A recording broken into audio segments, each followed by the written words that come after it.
wade into King James's hoard. Watch the wind and trust the Lord, or we'll die for our Isle William. On Boyne's great shore that glorious day, 30,000 that beat their way. For Orange we fight, and for Orange we'll say, we'll die for our Isle William. Sound your drum, flash your sword, wade into King James's hoard. Watch the wind and trust the Lord, or we'll die for our Isle William. On Boyne's red field in the afternoon, through the smokes undaunting gloom, as horses fell and cannons boom, and blast the way for William. Sound your drum and flash your sword, wade into King James's hoard. Watch the wind and trust the Lord, or we'll die for our Isle William. On Boyne's red field of bloody gore, James he cried, no more, no more. The time has come to end this war. I concede defeat to William. Sound your drum and flash your sword, wade into King James's hoard. Watch the wind and trust the Lord, or I'll die for our Isle William.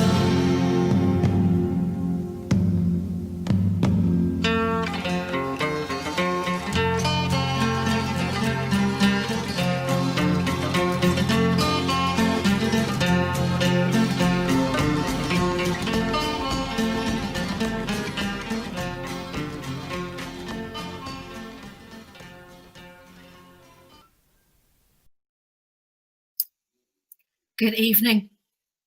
I'm sitting here gobsmacked at the text that is running across the bottom of this screen. I am going to have to get onto my sister's phone and block Roy completely from communicating with my family whatsoever. Not my words, this is my disclaimer. Welcome everyone to How Long Until Valerie Mentions John Shine in the Night. Do you not think I'm obsessed with John Shine or something? I just mentioned it because of your text.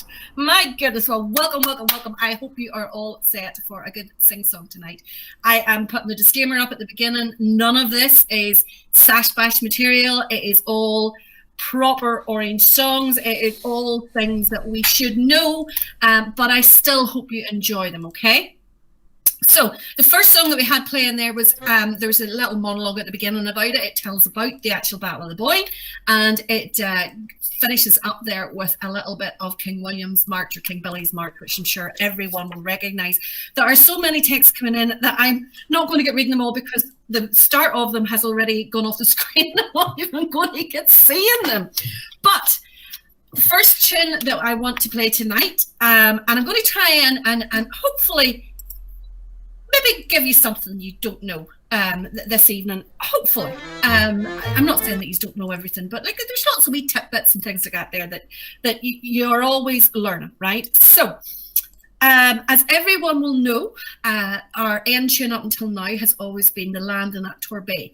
And the landing of Torbay was the first time William came to the UK. Now, did you know that the battle in Ireland, I've got a volume coming from somewhere and I don't know where it is, that the battle in Ireland was actually part of a 9-year European war. And William come to Ireland was actually, it's kind of an inconvenience. He considered it a sideshow. He didn't even want to come here. So what was happening in mainland Europe was this battle of what they call the War of the League of Augsburg. So basically, William and yes, the Pope were all on one side versus King Louis of France, and France was trying to take over all of Europe basically, and Pope and King William in Holland didn't want this. So this whole battle was being fought out in Europe, right? James was on Louis's side. They were very, very close. And James was bringing in more and more into England. The government in England were concerned that James was going to turn the country Catholic again because he was shown decided Catholic sympathies.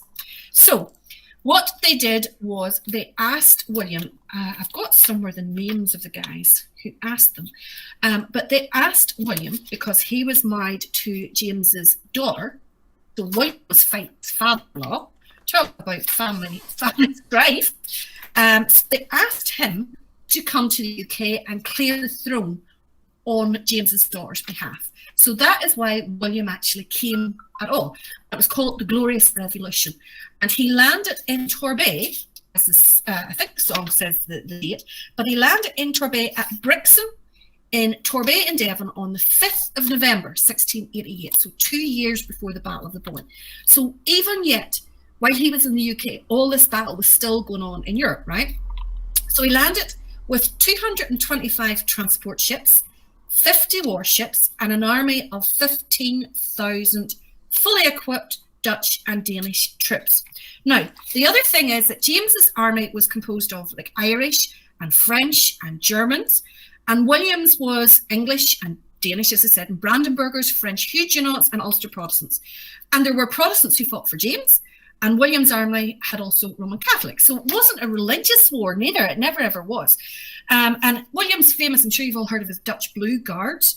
They were virtually Roman Catholics, but they were totally devoted to their Protestant prince. So that's why they fought for him.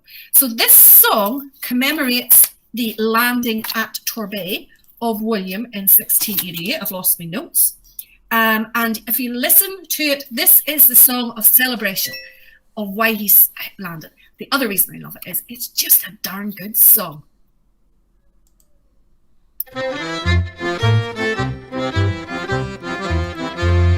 It was when England's glorious sun in 1688 was overcast with treason's cloud and popery stood elate, that up arose her Protestants, the peasant and the peer, and vowed the chain of perjure James that they would not dainty wear.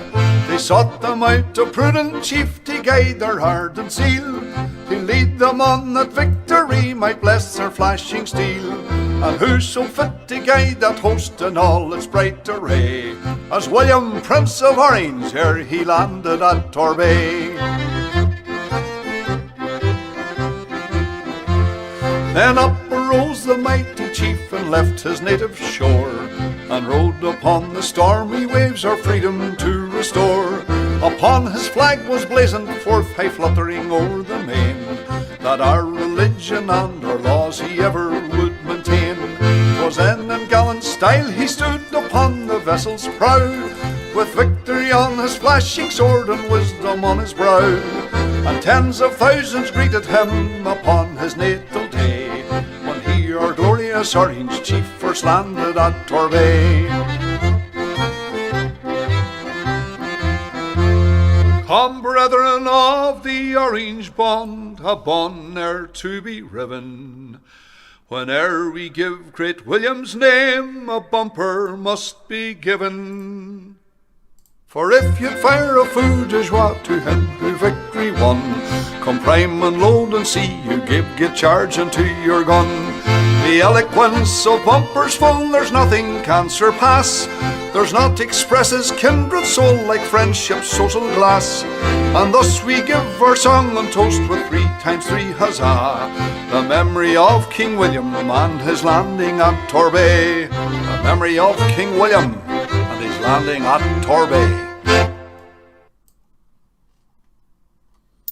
Couldn't get to the wee mute button there. So, hope you enjoyed that song. So that's set our scene, okay? We now have William in England. He's sitting in Torbay. So the songs we're going to play tonight aren't like, they're not in a particular order in any way, but I'll try and tell you little bits as we go along. But most importantly, I hope you are singing. So I hope that you were able to make out the words. We started with a nice easy one because we knew you knew that, because a lot of you listen to the end of that. We're always amazed at how many people listen to the end of that every week. Now, going to try and get through a few of these texts. There are loads and loads and loads. So I potentially have missed the beginning of a few of them. So Scott is listening from Tullybuddy in Scotland, Jim and the crowd in Brawley-Frennis, Anne from Armagh, Liz from Bells Hill, Karen Robinson wishes us all a happy 12th from the Imperial in Liverpool, Wall's watching in East Belfast, Susan is watching, says good evening everyone, happy 11th, as is Johnny. Evening everyone, Alistair says evening everyone from Edinburgh. Anne-Marie Stokes is listening in the UK, Stephen in Glasgow, Mabel in Drumbourg, Alan and Jackie Saunders are watching. Coshy Boy Millen says have a great night and stay safe. Anne-Marie is in Derby. Yes, Walter, I hope you really enjoy the music this evening. So sing along as much as you can, okay? That's the whole point of this. Nobody will hear you but whoever's in your house. And I promise I won't let Roy take the mute off me either, okay? How's that for a deal? Phyllis is watching in Londonderry. Courtney says happy 11th of July. Victoria's watching. Robert's watching. He says have a great night. Awol Smith is watching in Cornwall. David Sheridan, Stuart Boyd. Anne is watching in County Durham. Trevor says hi from all and Sergeant Whitebush Dungannon. Robert Adams is watching there. Neil Glass is watching. Robert, I'm going to try not to sing, but you know what I have done? Instruments. So I'll make up for the singing. Keith is saying, good evening from a busy Port Rush. The beers are ready in for singing. Michelle and Anna Long. Mandy is watching in the D. Bill McMenemy is looking for a wee spot in Europe. Actually, Bill, it's one of the ones that's not on the list. We have so many. It is crazy. It's crazy. Alan says, good evening, Stephen Kenneth Andrews. William is in his usual parking spot, ready for a great night. Peter is watching from Cowdenbeath in Fife. 11 celebrations up and running, says Billy Pettigrew. Billy, happy birthday. Carl from Glasgow. My goodness, there are so many of you. David from Erskine. Anne Lewin says, we are the Billy Boys. We are the heirs of William. We are the heirs of William. Sounds much more professional and polite than the Billy Boys, doesn't it? Alex Hutton says, sort the text at the bottom of the screen, sing loud and proud. Yes, I know, you can't get staff, Alex. And when you see what you had at the beginning, you can't get the staff.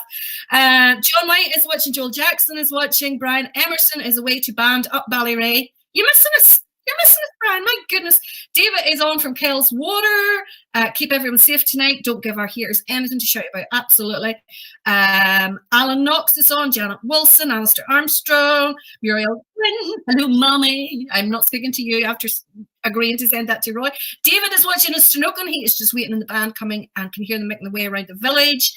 Stu is in Stafford. Jacqueline says, great to hear Stenokan's out. Yes, Robert. Hopefully these are all the proper words, as much as I could get them from the lyrics sometimes. Macrofelt District number 3 says that yes, they are singing, which is great to hear. Denise is from Coke, along with Amy. They're running late. That's not good enough. It's not good enough. Ian from Clydebank. Oh my goodness. Gordon is in from Thornton in England. Willie from Fermanagh. I'm going to go through some more after the next song. Right. So the most popular and well-known songs related to the Protestant tradition is, of course, the sash. Okay. But did you know that the song we currently sing is not the original melody? Okay. It's actually, there's 4 sets of lyrics that I know of. So it's really, really hard to find it.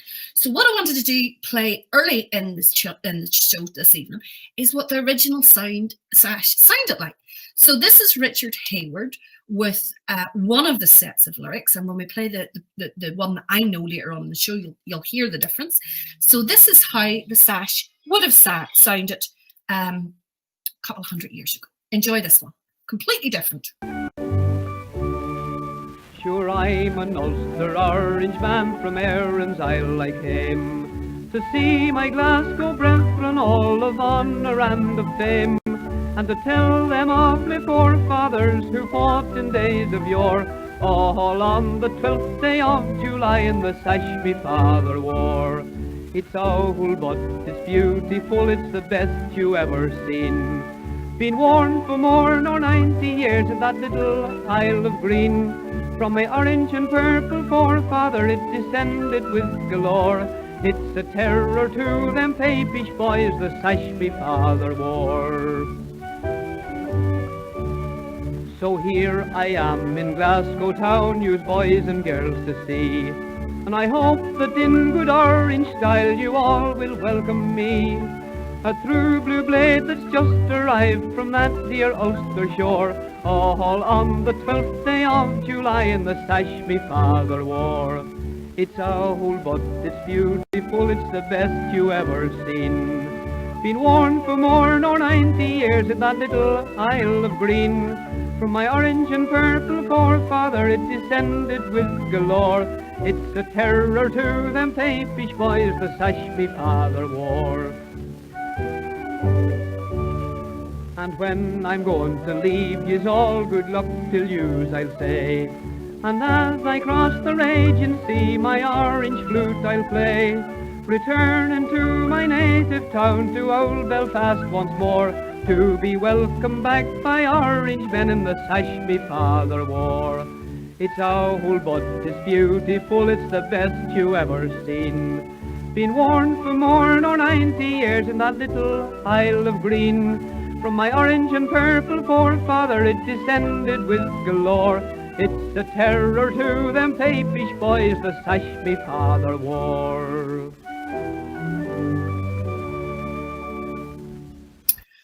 It's not very rousing, is it? It's very smooth and melodic. And that's because it came from an old Irish folk song called My Irish Mollio. So what they did was they took My Irish Mollio and they took the lyrics and then they sort of like jazzed it up a little bit into the song that we currently know. It then became a song in the music halls called The Hat My Father Wore, as well as The Sash My Father Wore. And eventually it stayed with the same tune that it has now for a few hundred years, okay? So it's a slightly more mellow version of it. So I wanted to get that out of the way nice and early in the show and build up to our climax of the one that we all know.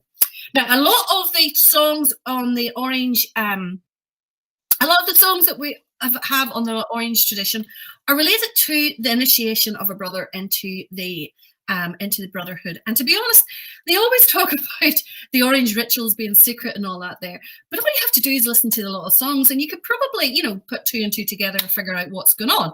This is one that I just love. It's a waltz tempo, but I think it's great. I think you can sing along to this the very best. So I want to hear you all singing, except for you, Roy. Don't want to hear Roy singing. So this is one called The Orange and Blue. I love this and I hope you enjoy it too. Let me know.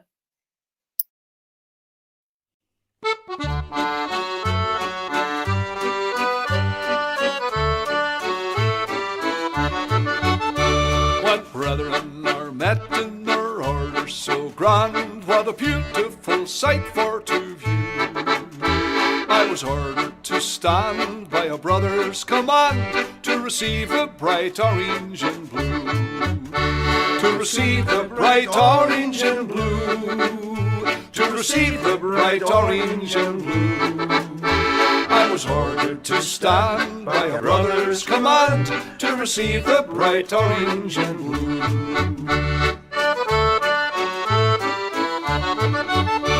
In darkness I entered, the Lord he knows where, first bound up in chains it is true. And my shoes from my feet I did then cast away to receive the bright orange and blue. To receive the bright orange and blue. To receive the bright orange and blue. And my shoes from my feet I did then cast away to receive the bright orange and blue.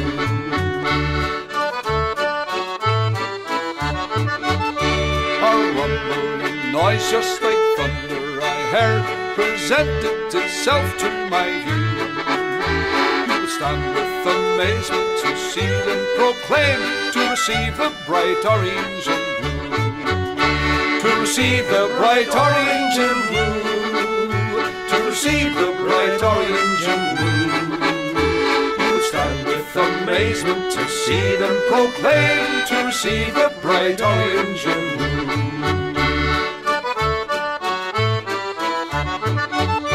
A glittering light unto me was revealed. I became a fresh soul quite anew. And I'll stand by my cause, by religion and laws, and I'll die for the orange and blue. To receive the bright orange and blue. To receive the bright orange and blue. And I'll stand by my cause, my religion and laws, and I'll die for the orange and blue.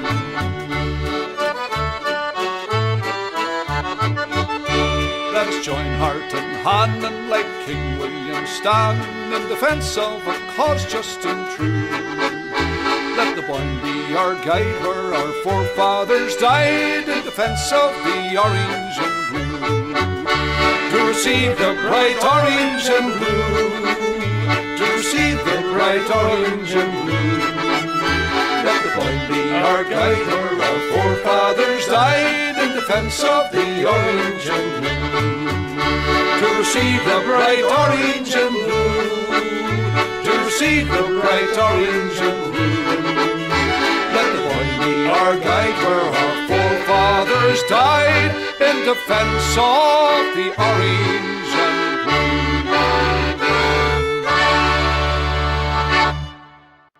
I love that wee song. I'm sitting here swaying along. Hopefully, I wasn't watching the screen, so hopefully Roy didn't put me on that there. But I was swaying along and singing along. I hope you were singing too. Let me know. Were you singing? I hope so. Roy and I went to a lot of work to get these lyrics up on the screen for you guys to sing, so I hope you're singing. Now, so we've got our members in the order. And of course, when you listen to the words of the sash, you would think that the Orangemen fought at the Battle of the Boyne, but they didn't. There was something several hundred years between the two. But we'll get to that eventually. Over the years, the Protestant nation, or the Protestant population community, have come under attack a lot of times. I mean, the walls of the siege of Derry were shut because there were rumours that they were coming to massacre them the same way they did in 1641 when they were throwing the Protestants over the bridge in Portadown. So that was the reason why in 1689 they closed the gates of Derry. Okay, so William wasn't here for the gates of Derry. So the Battle of the Boyne was just one of many, many battles here in Ireland. And of course, things have continued along the same way with lots of attacks on Protestants. And of course, over the years, we know only too well of the last 30 years of Troubles. And these are just another set of continuations of attacks on the Protestant community here in Ireland. Now, North and South, actually. So, you know, like there's no doubt about that thing. So even in recent years, the Protestant community have taken towards telling their history and to tell their story in song. The next one is one of the more recent ones. And it's talking about a gentleman who's about to face a hanging. I'm sure you're all going to know this one. This is Build My Gallows.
that I must hang. So build my gallows, build them high, that I might see before I die the Antrim glen and the hills of County Down, and I'll see again the lights of home. I am a loyal Ulster man. They say this day that I must hang. Well, I fought that evil band, and I freed my native land. They say this day that I must hang. So build my gallows, build them high, that I might see before I die the Antrim glen, the hills of County Down, and I'll see again the lights of home. The Antrim glens, the hills of County Down, and I'll see again the lights of home.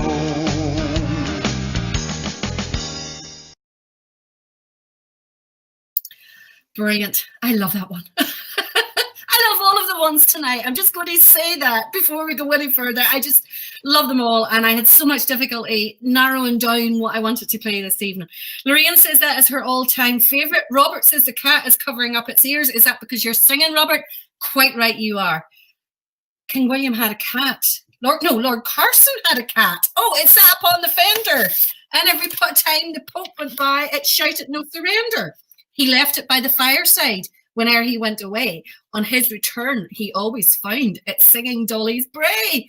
The traitors grew indignant at hearing such a noise, but Carson made the cat sit up and sing the Protestant boys. The traitors then decided to hang it with a rope, but every time they tried the rope, it yelled, "Hell roast the Pope!" The people came from far and near to hear the pussy sing, "Good old Britannia rules the waves, and may God save the king." A few said, "What a pity, the cat is such a fool," but Carson's cat yelled out the more, "We will not have home rule." There. I'm glad to do that one. It's just you mentioned the cat. Oh my goodness. Hi to Ernie Peacock. He says happy talk to you all at Portrush, LOL 742. Aaron Gillis is watching, Adam Cook, Jean Kerr, William Bell, Jennifer Freeman, Guy Denman, Chris MacArthur, Alex Hutton is wishing Ladies Loyal Lounge 247 all the best for tonight and the 12th. Philip is all together for the YCV. Yes, part of that song. Teal says that's the best song ever.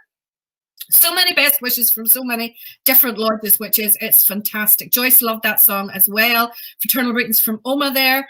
No band videos tonight at all. Sorry. If you're waiting for band or Blood and Thunder, you've come to the wrong place tonight. We'll have it many another night, but not tonight. Graham says no surrender from Newton Abbey. Alan was singing. Dennis Linda Lamour is passing on best wishes from LOL 2046 in Belfast. Linda is singing. Great. I'm glad to hear it. Elizabeth is singing as well. Carl says, please say hello to the Devaney families and also Manny's Faye, who plays in the best band in my eyes, Dunloy, accordion. Carl, accordion. Macrophil, we're still singing. I hope everyone's singing. The Hades are watching. Billy is watching from Bellshill, Scotland. Oh my goodness. Love the fiddle through the tune. That was the last tune, except the songs will never reveal what really happens. They will not indeed fill up. They just sort of allude to it, you know. And the thing about this, they're all over the place. You know, we have no great secrets. Like, we're not planning world dominance or anything like that there at the lodge meetings. Well, at least we're not in mine. If we're planning world dominance, my lodge is behind the curve somewhat. Now, there are many, many things important to everyone in the loyal orders, right? And this next song is absolutely fantastic because it goes through the alphabet and educates everyone in the alphabet of something for each of the letters. And I think it's a great wee song, and it's a great way of remembering all those things that are important to us. A song I'm going to sing to you if you listen unto me. There's nothing curious in it, boys, and that you'll plainly see. It's a song that every Orange man can sing with loyalty. Some simple, homely verses of our Orange ABC. Now A, it stands for Aughrim, where blood flowed on the plain. And B is for Boyne Water, there where bones do still remain. And C stands for Culmore, where crossing it we had our falls. And D, I'm sure you all know wells, our maiden Derry walls. Baldy's for Enniskillen, where nobly they did join. And F is for those fathers brave who conquered at the Boyne. Big G's for that great general who fought at our right hand. And H is for Hanover, which is great King William's land. Then it's judge it for yourselves, boys, and listen unto me. We'll turn the leaf and sing it still, our Orange ABC.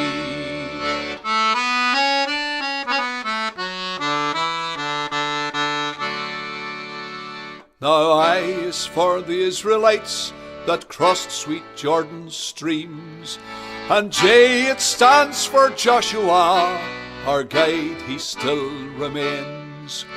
Hard K for Knox Reformer, who for the truth did stand, and L for Martin Luther, whose great doctrines we commend. While M stands still for Moses, as he reviewed the land. Good N, it stands for Noah, who built the ark at God's command. Great O, it stands for Orange, a colour you've all worn. And P, it is for purple fine, with which the ark was born. Then it's judge it for yourselves, boys, and listen unto me. We'll turn the leaf and sing it still, our Orange ABC.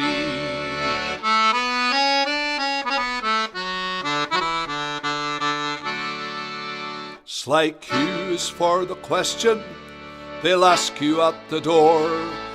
And R is for the road, me boys, which some has trod before. And S is for the secret you're certain there to find. While T is for the travels you will always bear in mind. Good U, it stands for unity, in which we all should join. And V is for the victory we conquered at the Boyne. But W stands for William, our famous Commodore. And X is just to tell why Z to X for nothing more. Then it's judge it for yourselves, boys, and listen unto me. We'll close our book and so conclude our Orange ABC. Then it's judge it for yourselves, boys, and listen unto me. We'll close our book and so conclude our Orange ABC. I love that. I know it's a wee slow one. You do get faster versions of it. I actually had a faster version picked out, but Roy preferred that one, so we kept that one in. But it lets you hear, you know, the things that are fundamental to the Orange Order and the Protestant religion and all that kind of stuff. So I really love it, and hopefully you loved it too. Now, the next one's a little funny one. We do have ones with quite a sense of humour, and you can see the evidence of our sense of humour even today. I mean, there was a sign at a bonfire the other day where it says, you know, maintain your social distancing, you're not a Sinn Féin funeral, which I thought was fantastic. I think I mentioned that last night, didn't I? Now, the next one if you're from South Down, I hope your ears are thoroughly pricked up. South Down Militia is the terror of the land. This is a really, really good one. And throughout it, it mentions a Major Wallace. And he was actually, I mean, all of these songs are based around, there's a degree of truth in them, in most of them. And the South Down Militia eventually became, of course, the 5th Battalion of the Royal Irish Rifles. And he was an actual major of it. He was the Grand Master of Belfast Orange for 20 years. He's a Freemason, a member of the Ulster Unionist Council. He was a solicitor. He fought in the Boer War, and then he resigned in January 1913, but came back again to command the 19th Reserve Battalion of the Regiment of the Royal Irish Rifles at the First World War. So this was quite a guy. But the song is a brilliant song. Listen to the lyrics, sing along with the lyrics. It's quite funny in places, but it's also really lively and enjoyable. Have fun with this one.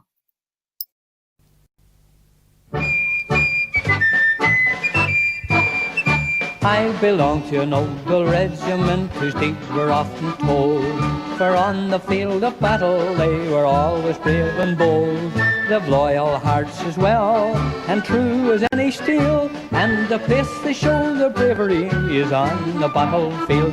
Why you talk about your kings, Scots, Scots, greys and all? You may sing about your Kilties and your gallant 44. And of any other regiment under the King's command, the South Down Militia is the terror of the land. Oh boys, but it was grand when in action first to join, along with noble William at the Battle of the Boyne. Says King James, I'll take the first train home, it's more than I can stand, for them South Down Militia are the terror of the land. Why you talk about your kings, Scots, Scots, greys and all? You may sing about your Kilties and your gallant 44. And of every other regiment under the King's command, the South Down Militia is the terror of the land. Now there's French and Turks and Prussians and brave Italians too. There's Greeks and ancient Romans, not forgetting the Zulu. But from Greenland's icy mountains to Indians' coral strand, the South Down Militia is the terror of the land. Why you talk about your kings, Scots, Scots, greys and all? You may sing about your Kilties and your gallant 44. And of any other regiment under the King's command, the South Down Militia is the terror of the land. Now at the Jubilee, the Irish Rifles they marched by. Her Majesty observed them with a keen and martial eye. Och, Major Wallace, says the Queen, them boys of yours look grand. Och, how your tongue says woozy, them's the terror of the land. Why you talk about your kings, Scots, Scots, greys and all? You may sing about your Kilties and your gallant 44. And of any other regiment under the King's command, the South Down Militia is the terror of the land. I can just hear the Queen talking in an Ulster Scots accent there. Some of the versions, the words were actually in Ulster Scots militia instead of militia. But I thought I would better, translate them just in case everybody didn't understand. So let's do, who else can we give a wee shout out here to?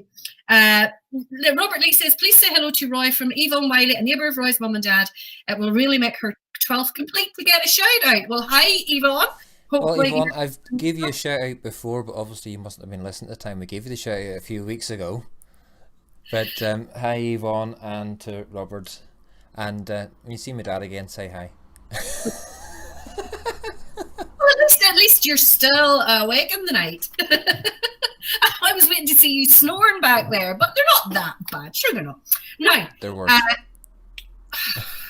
Ernie Peacock says, can you play Receive the Bright Orange and Blue? I think I've just played it, Ernie, haven't we? It was the one before this. Great show, Valerie says. Myrtle, really enjoying it. Myrtle and Robert Henry in Belfast. Jen says happy 11th of July.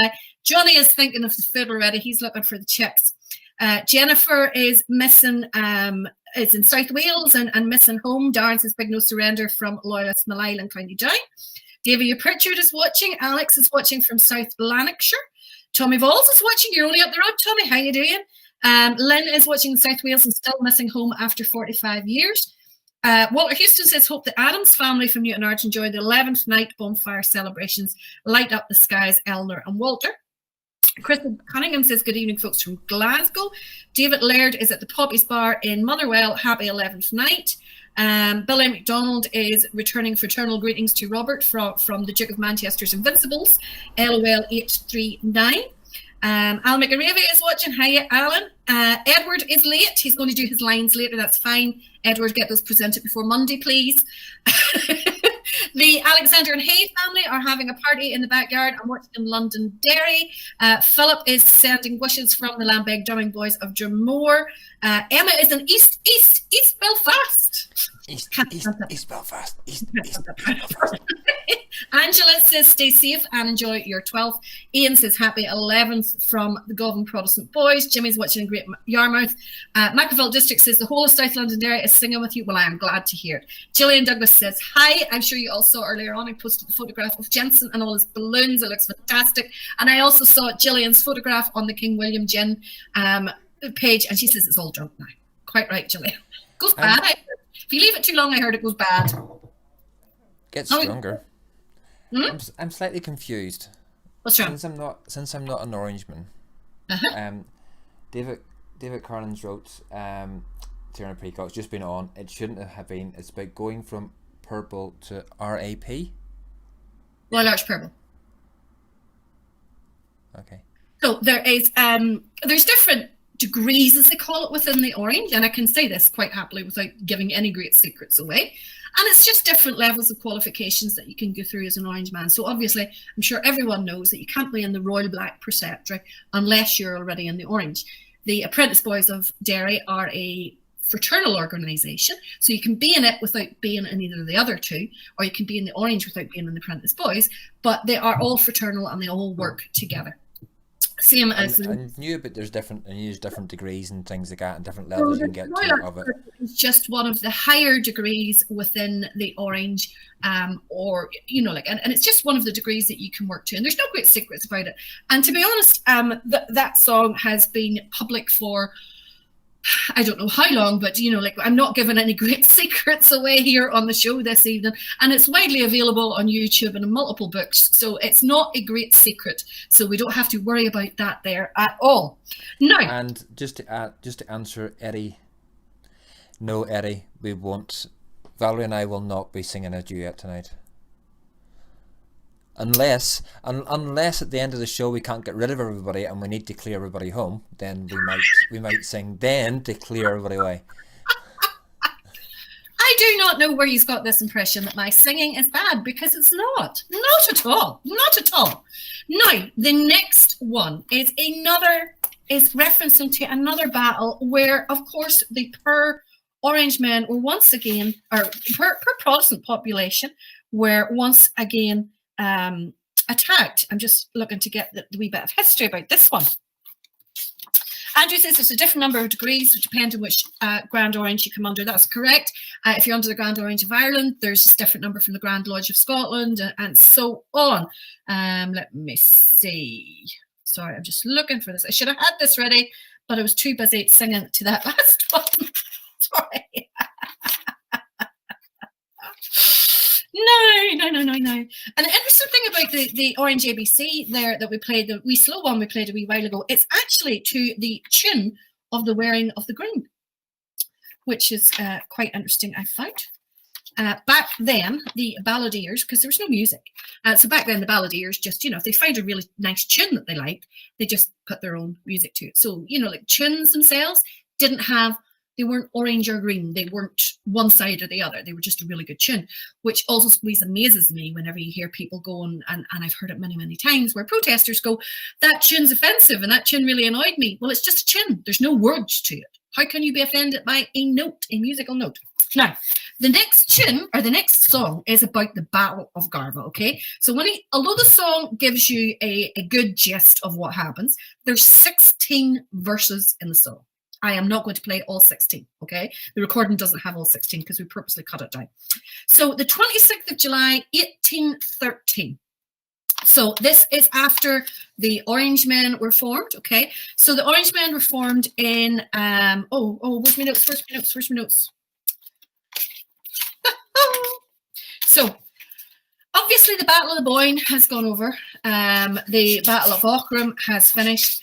Actually at the end of the Battle of the Boyne and the Battle of Aughrim, William actually let, I think it was 30,000 of James's troops flee from the UK in ships. He didn't make them prisoner, he didn't kill them, he just let them escape.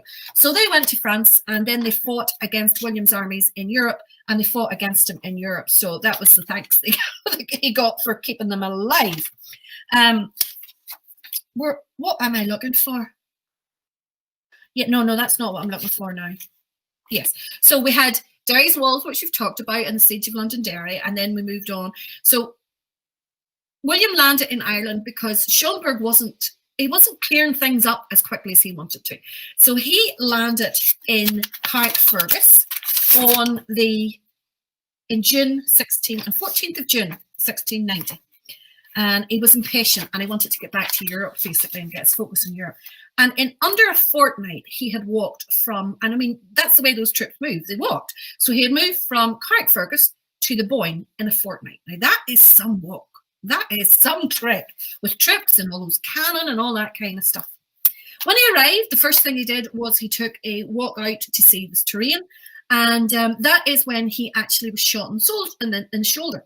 And what happened was that one of James's soldiers, it was sort of like in a valley almost. And one of James's soldiers was actually sitting on the other bank having his lunch.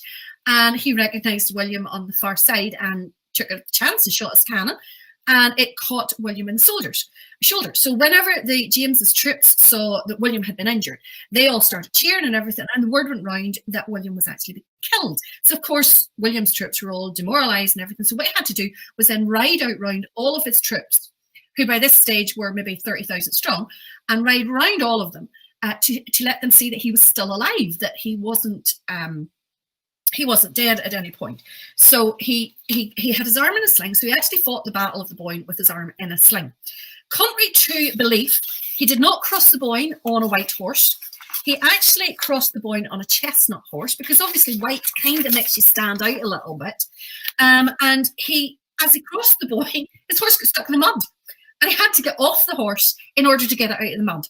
And he couldn't do it himself, so he got assistance from an Enniskillen man called McKinley. And he actually took one of his asthma attacks during this, but he got back again. It says he recovered fairly quickly and was soon in the thick of the fray. Now, when you see the pictures of King William on battle, okay, and I always knew this, that when you see a man on a horse and a statue or a painting of them, depending on what way the horse is standing, tells you how they died. So if they have both hoofs up in the air and they're rearing up, that means the rider died in battle. If they have one front leg up, the way you always see William's horse with his sword out, so I mean that didn't happen because he had his arm in a sling, so he needed the other arm to steer the horse. But if you have one front leg up on the horse, you were wounded in battle, which of course William was, and they have four hoofs on the ground, then they died outside battle. I always thought that was really fascinating. So next time you see statues, you will know how they died. And it's 81 miles from Carrickfergus to the Battle of the Boyne. In a fortnight. And to say to walk in today's roads and everything else, Google Maps is saying it would take you 27 hours constant walking. Wow. And I mean they weren't walking at the same sort of speed as we would walk, you know. No, they had a full army to take with all the supplies and everything else. Absolutely crazy. So the Battle of the Boyne happened. It wasn't actually as major a battle as it's made out. Again, it was just one of many. So you had, you know, like the Siege of Derry. You had multiple also, you know, like there was multiple other battles throughout, very small battles and skirmishes, etc., between James's troop and William's troops. But he landed just before the Battle of Boyne because he was kind of getting a wee bit, you know, This was a distraction for him. He was focused in Europe. Ireland was a distraction. He didn't want to be bothered with it. So he says, right, we're just going to get this dealt with. So he landed and then went down to the Boyne and fought the Battle of the Boyne. Of course, a year later, they also had the Battle of Aughrim, which actually was the more decisive of the battles, and it gave William control of most of Ireland, including Dublin. And that is when he let them go, the Jacobites board the English ships and go to France and fighting for France, etc. Now, that said, it enabled William to return to the principal theatre of war where his focus was continental Europe. So all this palaver about, you know, the Battle of the Boyne and all that kind of stuff, the Battle of the Boyne was just one of many. It was also a European war. It's not just an Irish war, and it wasn't related to do with religion, strictly speaking, about the Protestants and Catholics in Ireland. It was a huge, big European war, right? So, you know, like people who talk about, oh, it was just a battle between the Protestants and Catholics, is rubbish, absolutely rubbish. So now you know you can discuss that. So what happened then was, of course, the skirmishes, etc., all continued. They didn't stop. You had the massacres of Protestants in various different areas all over the place. And that is how the Orange Order came about. Because what happened was, and I'm just looking for my notes on it. I have all these notes because I had like a sieve. Let me see. It's not that book, so it must be this book. I think there was the defence of Crossgar. Crossgar was another battle. That was in 1849. The Shambles fight at Downpatrick, that was in 1795. So you had all of these battles going on. And why is it when you're looking for something, you can't lay your hands on? Isn't that? No, because this explains this next one. I'm trying to explain it to you. Man, dear. No, it's not that one. I had it marked too. I had the blooming thing marked.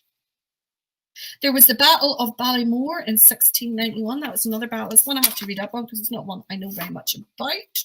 Just leafing through these, shouting out battles at you. Right. Oh no, that's a different battle. I do want to talk about that one, but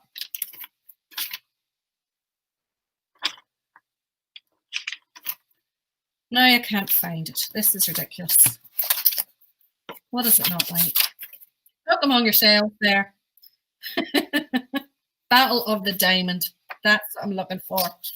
Why did you not tell me that, Roy? That's what I was looking for.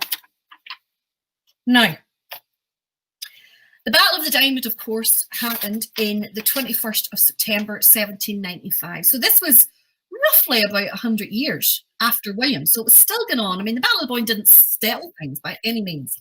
So the song Battle of the Diamond itself tells about a battle which had a profound effect in Irish history. It was between the Roman Catholic defenders and the Protestant People Day Boys. So basically what happened was that the two communities started forming into wee gangs and making assaults on each other's. And the defenders had some 30 men killed and were frustrated because they were trying to expel the Protestants from County Armagh. So there was a battle then at Battle of the Diamond, which is, of course, where Dan Winter's cottage and all around that area. And the Protestants defeated the defenders who were attacking the Protestants in the village. At that time, the victors then joined hands, pledged themselves to defend the crown, the country, and the reformed religion. And shortly afterwards, they founded the Loyal Institution of Ireland. And I find this really interesting because their motto was, their slogan was, civil and religious liberty for all, special privileges for none. How ironic is that? So the battles and skirmishes all carried on, and by this stage, then the defenders had formed into the ribbon men, so called because they tied ribbons around their shirt. So that was the Catholic side of it, and then you had the Protestant. So this one here tells the true tale of the Battle of Garva. Now, what happened then? If I can find my notes. So many notes, so many notes. So little time. So the number 40. Where is it? Oh, so it happened on the 26th of July, 1813. And on that day, 1,500 ribbon men, so the ribbon men are the Catholic forces, assembled to attack the house of Davidson in Garva, whose abode was used, or his house was used by the Masonic and the Orange for the meetings. Davidson, however, had been forewarned, and he got all his trusted friends and all his fellow Orange men around him, and they were prepared for the assault. The ribbon men, wearing white handkerchiefs for recognition, approached. Shots were fired over their heads in warning. The warning wasn't heeded, however, and they charged the house, sustaining several casualties in a volley discharged by the defenders of the house. 3 perished on the field of battle, and others, fatally wounded, died soon after.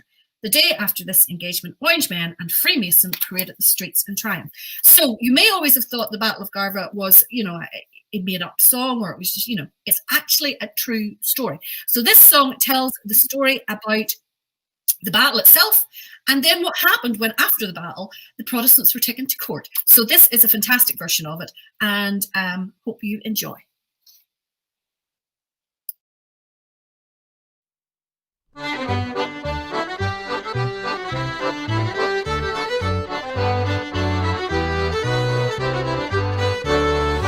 Day before the July fair, the ribbon men they did prepare for 3 miles round to wreck and tear and burn the town of Garva. The Tory whistle loud and shrill, we heard it o'er the Highmorn hill. Full on brave boys will slay and kill the Protestants in Garva.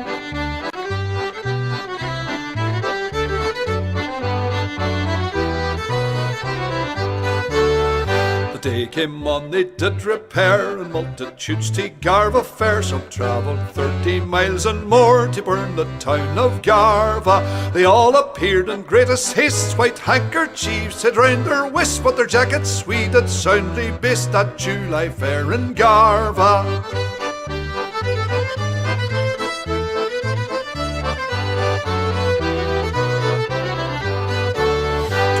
And straight away we went for aid, but none to us they sent, this bloody crew all to prevent from their design on Garva. The Protestants and Orange men like brothers did assemble then, to keep the town was their desire, or die like men in Garva.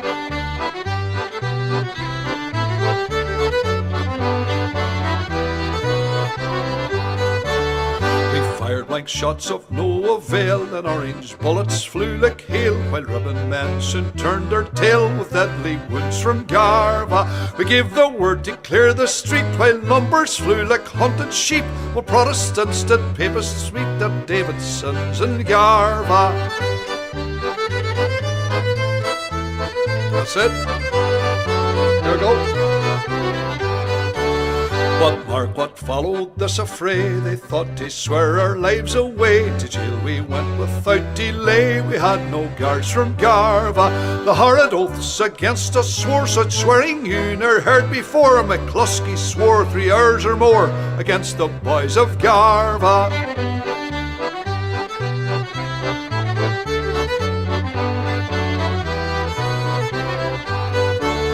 The judge then he would us condemn, had it not been for our jurymen. Our grateful thanks is due to them, for they cleared the boys of Garva. All thanks and praise we'll tender still to Mr. Price and brave George Hill. The Beresfords befriend us still, for they cleared the boys of Garva.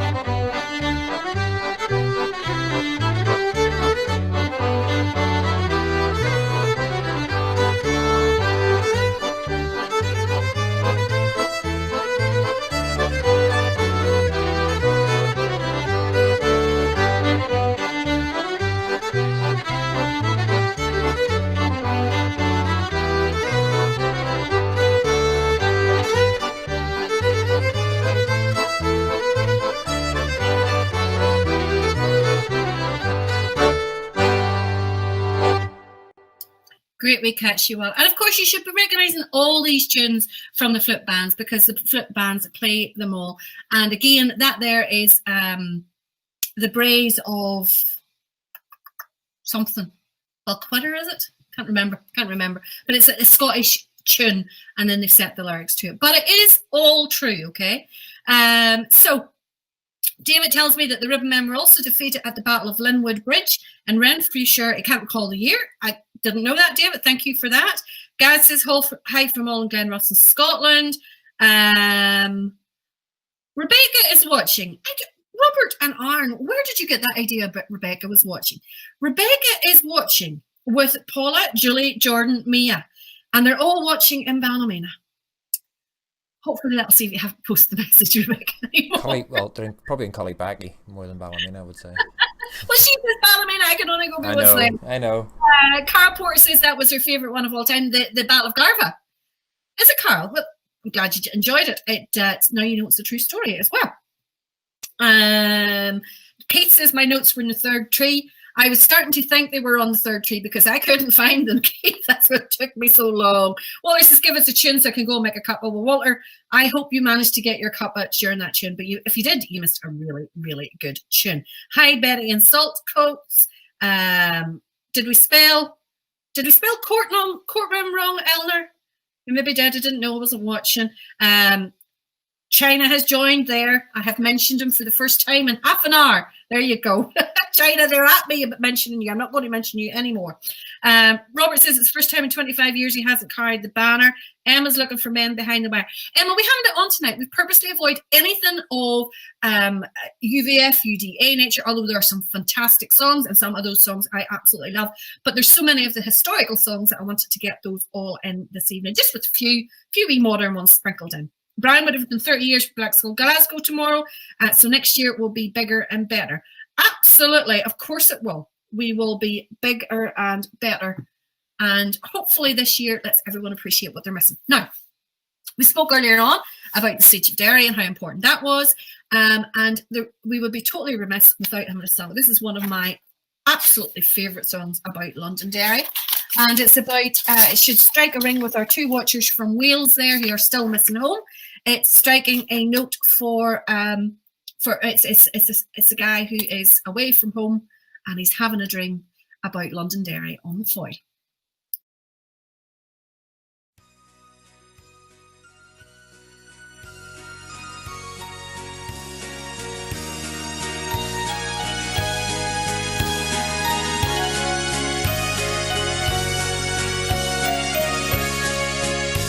Tonight I dream about my maiden city.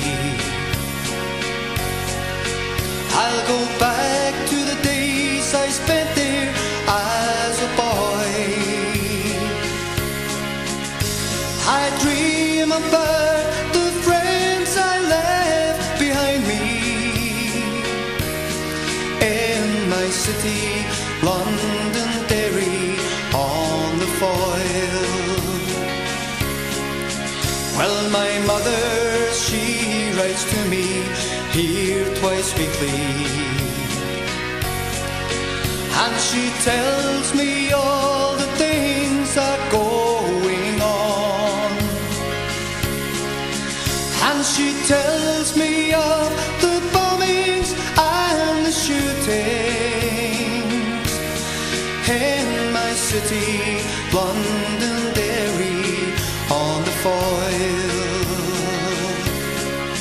But tonight I lie upon my bed and dreaming.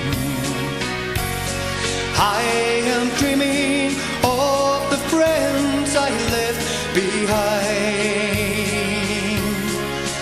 and I dream about my sweetheart and the fountain in my city, Londonderry on the Foyle. But once more I'm coming home aboard the steamship. On Loch Foyle once more I'm passing by Culmore, and I see those old grey walls still firmly standing there round my city, Londonderry on the Foyle. I can see the old cathedral, it's still standing. I'm not far away, the old memorial hall, and I see the crimson banner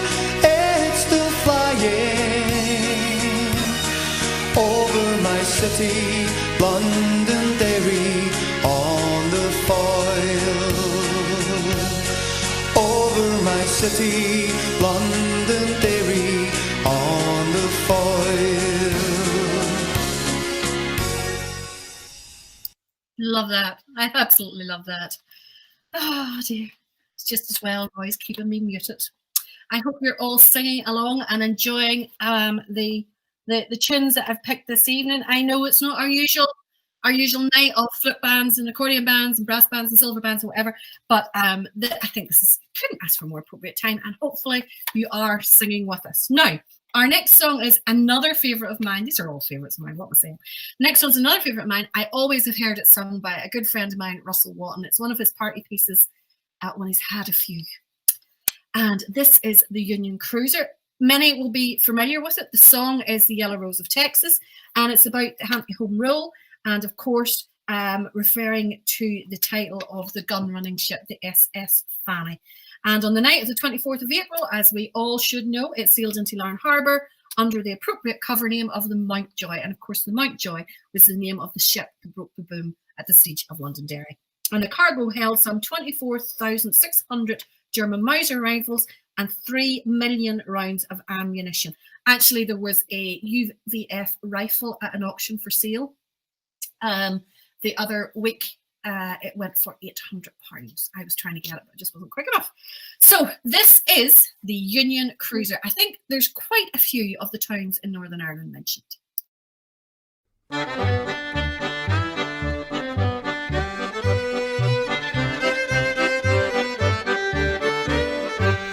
Far across the stormy ocean in our happy northern home, where our countrymen are arming to resist the wiles of Rome, I can see the Union Cruiser in the harbour of Belfast, and the orange flag of liberty is floating on her mast. Every city, town and village in our happy northern coast is preparing to defend itself against the Redmond host. From the shores of Carrickfergus to the margins of Lough Neagh, there's 100,000 orange men preparing for the fray. Marfelt and Castle Dawson, Mahara and Tobermore are as eager for the conflict as they were in days of yore. Colonnadi and the Tamlach boys, still loyal to the throne, are responding to the battle cry that comes from Portland known. The fighting men of Garva and the Sprigs of Old Kilray, with their armour brightly burnished and their flags and banners gay, send a ringing call to arms rolling o'er our native hills that was heard at Ballymoney, Ahadohi and Bushmills. Every loyal heart is throbbing in the town of Stout Coleraine, where the men of proven value are assembled on the plains. Good courageous self-reliance from the lips of every man brings a cheer of bold defiance rolling o'er the river Bann. From the crest of Cady Mountains I can see the bayonets gleam, hear the roll of martial music in the valley winding stream, where the loyal Mavati men that never feared a foe are resting in their arms in the valley of the Roe. In the streets of Londonderry there's a grand inspiring scene, where apprentice boys are arming to defend our maiden queen, and our walls are stoutly guarded by defenders of the soil, and the cry of no surrender echoes o'er the river Foyle. Ye loyal sons of Ulster, who have of your valour shown on the crimson field of battle as defenders of the throne, put your trust in God above, be courageous, calm and cool, and the North can bid defiance to John Redmond and Home Rule, and the North can bid defiance to John Redmond and Home Rule.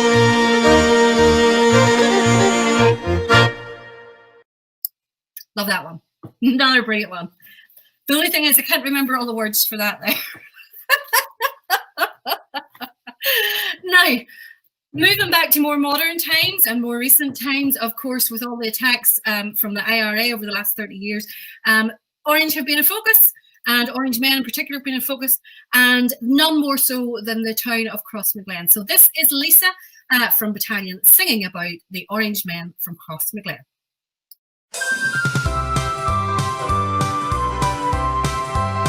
I'll sing a song of history long, a struggle for the Ulster we all love, a border town, a village strong, whose people made allegiance to the crown. In Crossmaglen, there's orange men whose patriotic flame will never die. And when you hear the battle cry, it will be the orange men in Crossmaglen. The IRA's bazookas roar, their armor lights go crackle in the night, but pretty soon they'll know the score. The PAF are joining in the fight. In Crossmaglen, there's orange men whose patriotic flame will never die. And when you hear the battle cry, it will be the orange men in Crossmaglen. The IRA in Crossmaglen, who've killed and maimed the Protestants at home and tried to spread their genocide, will have to find their sanctuary in Rome. In Crossmaglen, there's orange men whose patriotic flame will never die. And when you hear the battle cry, it will be the orange men in Crossmaglen. In Crossmaglen, there's orange men whose patriotic flame will never die. And when you hear the battle cry, it will be the orange men in Crossmaglen. And someday soon, 10,000 strong, the Ulster men will march from Belfast town to help their brothers fight the foe and rid the IRA from Ulster's land. In Crossmaglen, there's orange men whose patriotic flame will never die. And when you hear the battle cry, it will be the orange men in Crossmaglen. In Crossmaglen, there's orange men whose patriotic flame will never die. And when you hear the battle cry, it will be the orange men in Crossmaglen. It will be the orange men in Crossmaglen. Great, isn't it? Really, really great. I mean, it's lovely that we have songs from all of the eras which are so good and rising as well. Now, the next one is a fantastic one. Again, a true story, okay? There are 16 verses in this one, but we're not going to do them all right?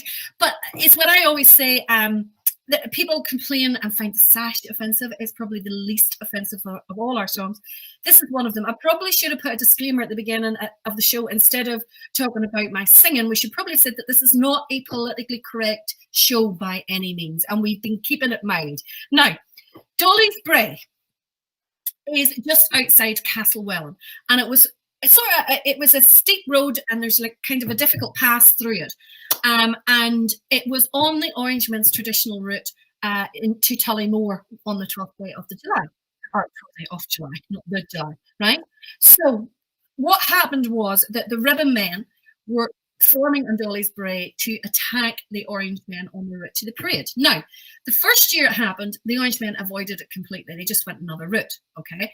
But what ended up happening was that the Ribbon Men just, they made songs up deriding the Orange Men for their cowardice and all that sort of stuff. And eventually, The next year, it started to happen again. And the triumphant Orange Ribbon Men sent a letter to the magistrate, George Shaw, challenging both the police and soldiers to meet them on the Bray and boasting it would be the last 12th on which the Orange walked through the country. As we all know, the Orange Men got through to Castlewell, held their demonstration, but on the return over the Bray, they were ambushed. The first shots were fired by the Ribbon Men, but the Orange Men were well prepared and returned the fire, killing about 30 Ribbon Men with no losses to themselves. The government then used that. I'm sure you've all heard of the Party Processions Act, which banned 12th parades here, but they, way back in the 1800s. So they used Dolly's Bray as an excuse to bring the Party Processions Act in. And of course, then you move on to William Johnston of Ballykilbeg and all that kind of stuff. But that's a story for another day. This is the fantastic, true story of Dolly's Bray.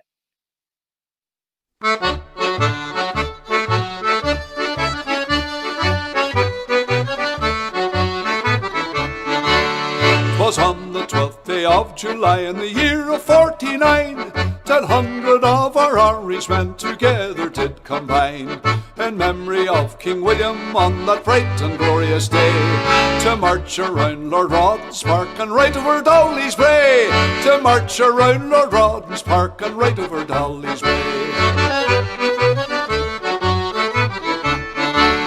And when we came to Weir's Bridge, wasn't that a glorious sight, to see so many Irishmen all willing for to fight, to march around the old remains, the music so sweet did it play, and the tune we played was the Protestant Boys right over Dolly's Bray, and the tune we played was the Protestant Boys right over Dolly's Bray. And as we walked along the road, not fearing any harm, our guns all over our shoulder and our broadswords over our arms, until two priests came up to us and to Mr. Spears did say, come turn your men the other road and don't cross Dolly's Bray, come turn your men the other road and don't cross Dolly's Bray.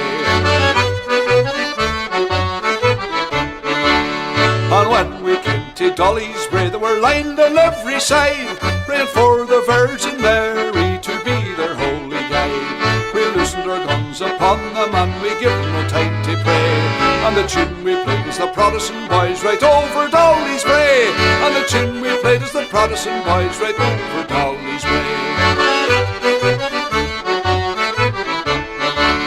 There was a damsel amongst us all, and one we shall adore, for she wove the orange around her head and cried Dolly's Bray no more.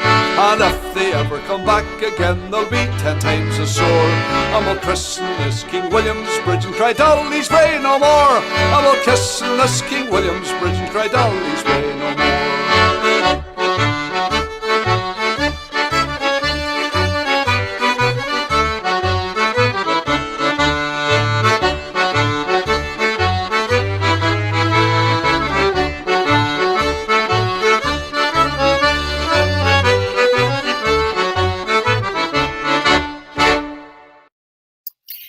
He would also always have called Dolly's Bray as a tune in certain areas. Quite right, because I haven't a clue. Not a clue. Play the sash, they know what it is. In fact, they mistake Jerry's Walls as the sash. Not a clue. Not a clue. They mentioned there about the tune they played was Dolly's Bray. I want to read you out a wee verse from Dolly's Bray. I'm not going to play the song from Protestant Boys. I'm not going to play the whole song, but I think this is such an appropriate verse. The Protestant boys are loyal and true, though fashions are changed and the loyal are few. The Protestant boys are true to the last, though cowards belie them when danger has passed. I will withstand a loyal band and reck not the liars whatever they say. For let the drums rattle, the summons to battle, the Protestant boys must carry the day. Such rousing lyrics. Now, the next one is a little slower one. We are going to slow it down a bit. This was Roy's choice. I allowed Roy to choose one tune. Is that very kind of me? It was very kind of you, Valerie. I could have had a couple of choices, but I thought, you know what? I only need one. The singer in this is superb. That's all I can say. So, Roy, who is the singer in this one?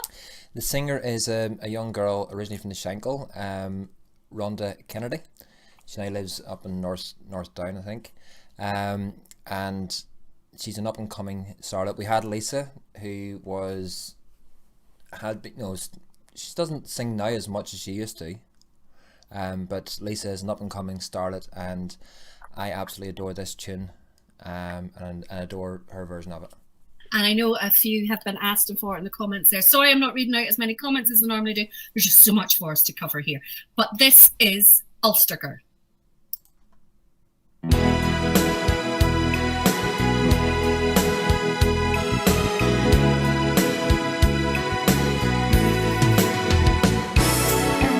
Ulster girl in heart and soul, and I love our dear old land. I honor those in her cause, with voice, pen, or hand. And may I die before I see this land we fought to save in rebel hands. And I am worst, a mother of a slave. Through many bloody times of old Ulster's heart has bled, but still she makes her enemy know her spirit has not fled. God bless the men who for her sake their love and freedom gave. God bless the mothers of these sons who nursed no cowardly slaves. Well, the Ulster girl is me, and I'll tell you honestly that I'll die to keep this land of ours still free.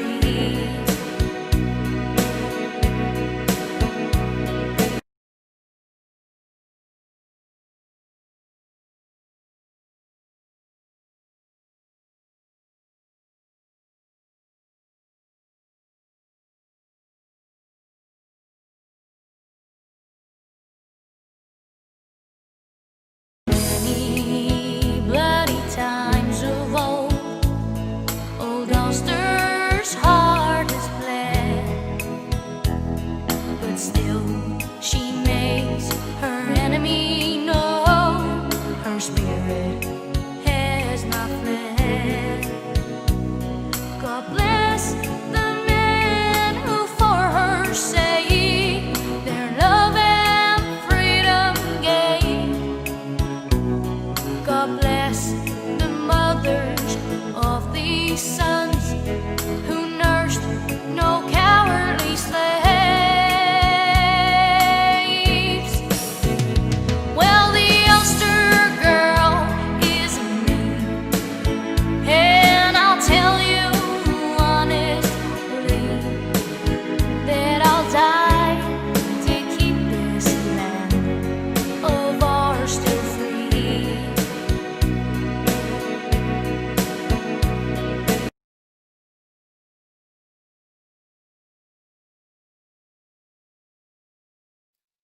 We're back. We're not too sure what is going on with the track. I mean, I was enjoying that too. So we're not sure what is going on, but we'll carry on. We'll not worry about it. Roy, do you want to restart your machine or anything there? In case that helps.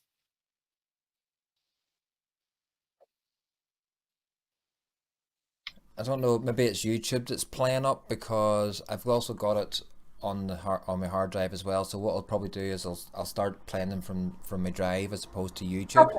No problem. No problem at all, just in case it's YouTube, because we've no control over that. But as long as you guys are all still here, that's the main thing. Now, And also talking about YouTube, while we're on YouTube, all these songs, folks, are available on our YouTube channel, Virtual Band Parade. So if you want to go back and listen to any of them again, the videos as you're seeing them tonight are all there on the YouTube channel. Yes, and if you feel like having your own Loyalist karaoke or Orange karaoke, at any point in time over the next few days, please feel free to use them now and at any time. That's what they're there for. The whole thing about it is getting these songs exposed back out there again, because we have so many of them. They are fantastic. Now, the next one, I love it. This is one of the first Orange, I say the first Orange songs that I learned. It's the first Orange song that I sat down and purposely learnt all the lyrics for. I found it in a book of Richard Hayward's that my dad bought me many, many years ago, before I kind of knew who Richard Hayward was or what he was about. Richard Hayward, of course, was a very famous actor here from Ireland, did a lot of travel programs, but he was also a fantastic exponent of the Orange songs. And this is one of my favorites that he does. It's called the Owl Orange Flute. It's quite comedic as you get through to it, but the poor flute has a very sad end at the end of this song. So sing along, folks, if you know it. In the county Tyrone, near the town of Dungannon, where many's a ruction, myself had a hannon. Bob Williamson lived there, a weaver by trade, and all of us thought him a stout orange blade. On the 12th of July, as it yearly did come, Bob played on the flute to the sound of the drum. You may talk of piano or fiddle or lute, but there's nothing could sound like the Owl Orange flute. But this cunning old Kyo sure he took us all in, and married a Papish called Bridget McGinn, turned Papish himself and forsook the old cause that gave us our freedom, religion and laws. Now the boys in the townland made some noise upon it, and Bob had to fly to the province of Connaught. He fled with his wife and his fixin' to boot, and along with the rest went the Owl Orange flute. At the chapel on Sunday by the priest's own desire, Bob took the owl flute for to play in the choir. He took the owl flute for to play in the mass, but the instrument shivered inside, oh alas. Bob jumped up, he leapt up and got in a splutter, and dipped the owl flute in the blessed holy water. But blow as he would make no other sound, but the Protestant boys and owl cruppies lay down. At a council of priests that was held the next day, they prepared to administer auto the fray. They couldn't knock heresy out of its head, so they bought Bob another to play it instead. So the owl flute was doomed and its fate was pathetic. 'Twas branded and burned at the stake as heretic. While the flames rose around it, they heard a strange noise. 'Twas the owl flute still playing the Protestant boys. That poor owl flute. That poor owl flute. And of course, John, you're totally right. The Dubliners did record that one, you know, and it's just a fantastic tune. And in case you're wondering, the reference there to Croppies Lie Down, the Croppies was the name for the ribbon men, because once it come to the United Irish, the United Irish Rebellion, I think was the name they called it. Those who were sympathetic to it all got their hair cropped up in the same style as the French revolutionaries, because of course these were all happening around the same times, and the United Irish Rebellion was trying their attempt at having the French Revolution. So they called the Croppies because their hair was all cropped up so short, which was a new fact I learned today. So there we go, new something. Now, talking about men who have their hair cut short, the military style head style haircut, I couldn't think of the word I was looking for there. It would probably ring true for supporters of this next song. Wonderful Force, which of course, like our good old RUC and our B specials, was politically got rid of because they were just too good at what they did. It is, of course, the UDR, and another favourite song of mine. Are you fed up listening to that yet? UDR4. I adore this one. Can I just say hello to Natalie Barlow, who is watching on YouTube. She's put a comment in the YouTube channel, so but unfortunately you can't see them because you're probably not watching on YouTube, but I've got it up as well. So just say hi to Natalie Barlow. She's put in the YouTube chat. There is chat on YouTube. Nobody very rarely uses it, so that's why we haven't got it coming on here. Hi Natalie, hope you enjoyed We'll get on with the music.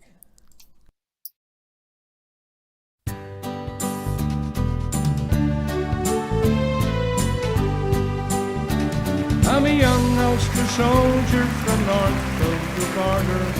I'm one of the UDR4. They'll charge me with murder, just me and no other. Now I am a lifer called Neil Latimer. All have locked me away where the sweet light of day half reaches my prison cell door. But no matter how long I fight on and on as one of the UDR4. Free, free, I just wanna be free as the wind and the rain and the sea. Free, free, I just wanna be out where the rivers run free. So strike up the drum, let me shoulder my gun. Let the flutes play the sash that my dear father wore. And open the gates, let me rejoin my mates as one of the UDR4. Together again, we'll fight as young men, as our forefathers did in the great days of yore. And the IRA scum, oh, the border will run, and the charge of the UDR4. Free, free, I just want to be free as the wind and the rain and the sea. Free, free, I just want to be out where the rivers run free. So strike up the drum, let me shoulder my gun. Let the flutes play the sash that my dear father wore. And open the gates, let me rejoin my mates as one of the UDR4. Together again, we'll fight as young men, as our forefathers did in the great days of yore. And the IRA scum, oh, the border will run, and the charge of the UDR4. Free, free, I just want to be free as the wind and the rain and the sea. Free, free, I just want to be out where the rivers run free. Oh, free, free, I just want to be free as the wind and the rain and the sea. Free, free, I just want to be out where the rivers run free. Oh, out where the rivers run free. Out where the rivers run free. Lovely wee one. If you weren't sitting swaying and singing along to that there, I don't know what's wrong with you. I really don't. Now, let's go back a little bit in our history. So some of the most well-known songs, so Orange Installations and Orange Suppers, and I used to be dragged along to play to all of these with my dad whenever I was a young thing, and they always had an entertainment section at the end of the suppers. It seems to have died away a little bit, which is, I think is really sad because it was a really, really good way of socialising. Was that before or after you played? No, I was only ever allowed in. The entertainment section, was that before or after you played? Bugger. Right. So so my head turned you. There was always like a thing song at the end. And what you ended up doing was, folk would have made up songs about their own lodge and, give fraternal greetings from their own lodge and all that kind of stuff. And they were great. They were really, really good. People were singing along when they were drinking a cup of tea and all that sort of stuff. I love them. I think they should be brought back. I really, really do. But anyway, this is one written about their lodge, the 632 Lodge from Ochillee. Now, in the lyrics, you will see that Achille is spelt incorrectly, but this is the way it was spelt way back whenever this song was written. And it is the Achille Heroes.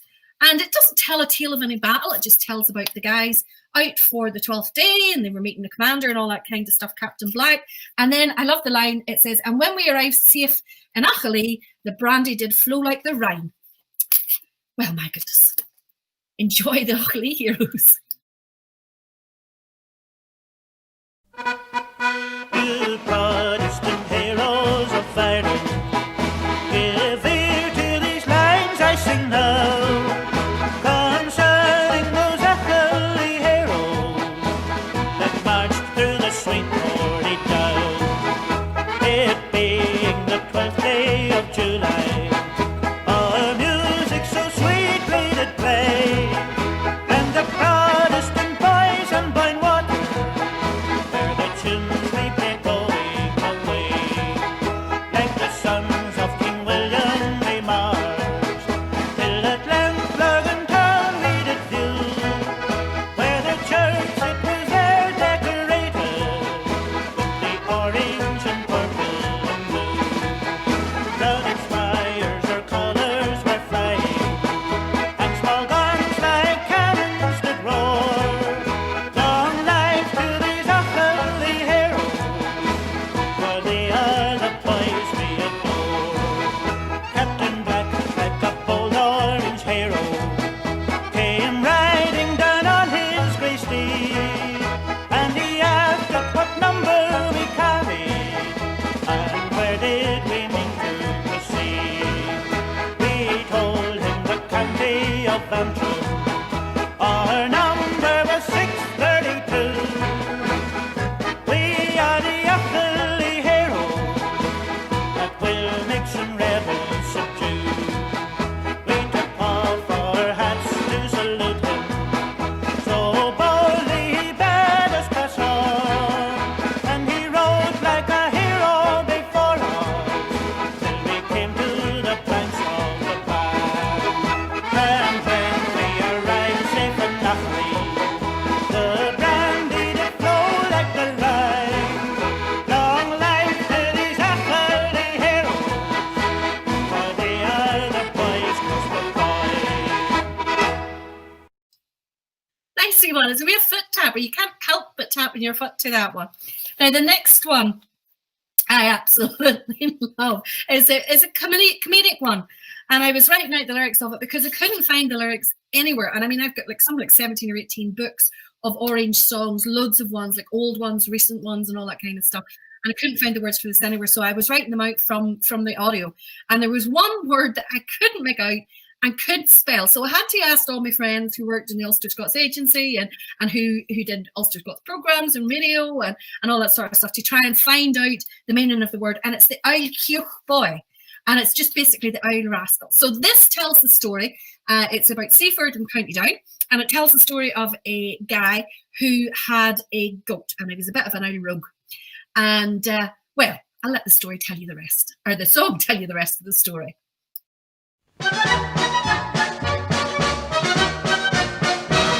In the county down close to Seaford town, all at Drummond did dwell.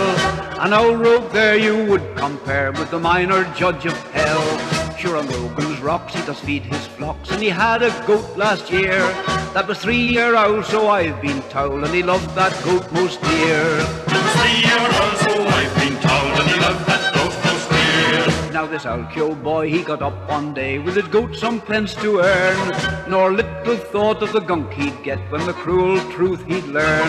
For the orange men had been round that night, you may guess what he did say, when the horns and flesh of the goat lay there and the hide had gone away. When the horns and the flesh of the goat lay there and the hide was gone away. Sure he ran hot-footed to Seaford town, and he to the squire did say, Sir, some hell's kin my goat did skin, and your rent I cannot pay.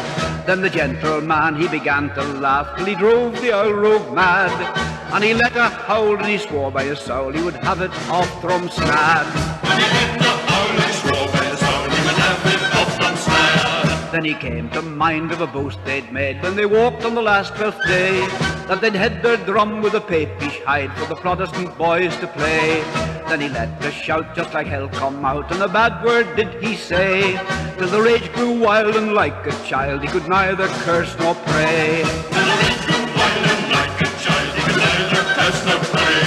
And when that he to his home returned, sure his cries would cleave the sky, saying they never will have luck for the skinning of me buck till the time they droop and die. But on the 12th day of July it does nearly drive him dumb, for to hear the sound of the Papish goat in the head of their orange drum. To hear the sound of the Papish goat in the head of their orange drum.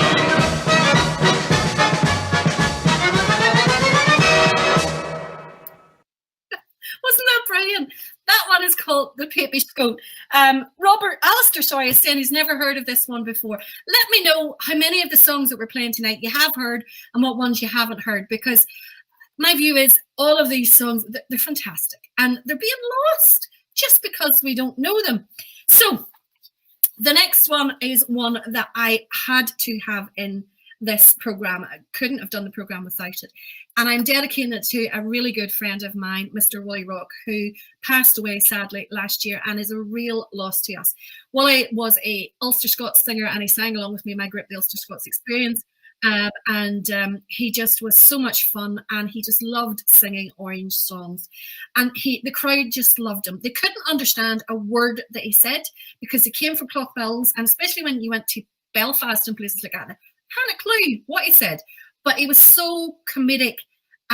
You just laughed along with him. So this is Willie playing in the Odyssey. No, Waterfront, Odyssey, Waterfront.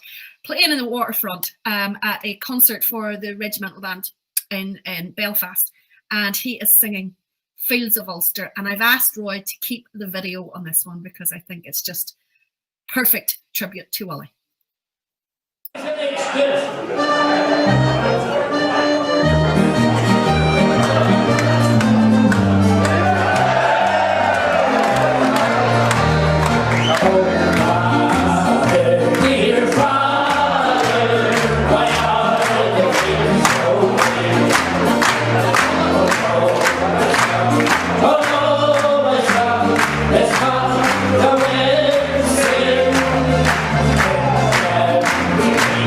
Come on.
that night.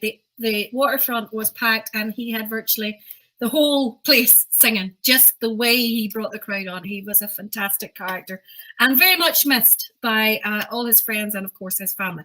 Now, the next one, we're on the downward slope here. We're coming into the field, boys, so the tempo's speeding up a wee bit. Now, oh, yes, there is Myrtle has asked, could I please say happy anniversary to her husband, Robert? They met in the field in Finucane on the 12th of July, 1966, and will be 50 years married in October. He's still 54 years an Orangeman. Well, congratulations. And, of course, many, many romances and flirtations and so on have all started through the parades and the bands and the Orange, and great it is. Now, the next song, of course, takes us back to the Boyne. This is by a singer called Sam Carson, who does a lot of great stuff. You can find all of these on YouTube. The difficulty is kind of knowing what to look for, but we have going to have all of these videos on our YouTube channel. And you can see them all there, and you can sing away to your heart's content as many times as you wish. And this one talks again about the green grassy slopes of the Boyne. Another one Willie used to do to great acclaim. And I hope to hear you all singing along.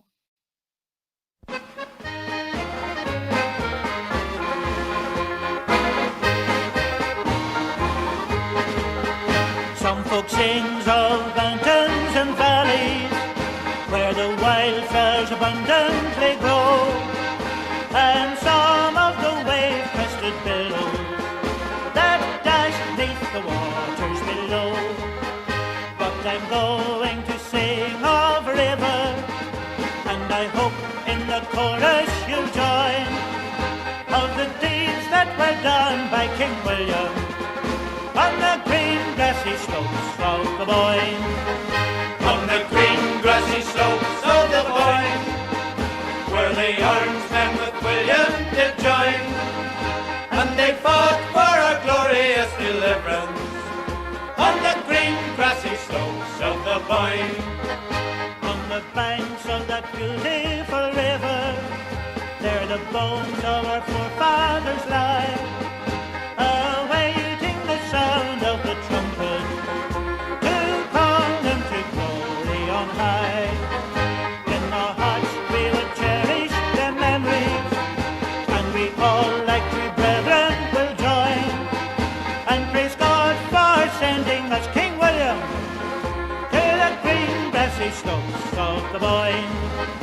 On the green grassy slopes of the Boyne, where the armsmen with William did join, and they fought for our glorious deliverance on the green grassy slopes of the Boyne.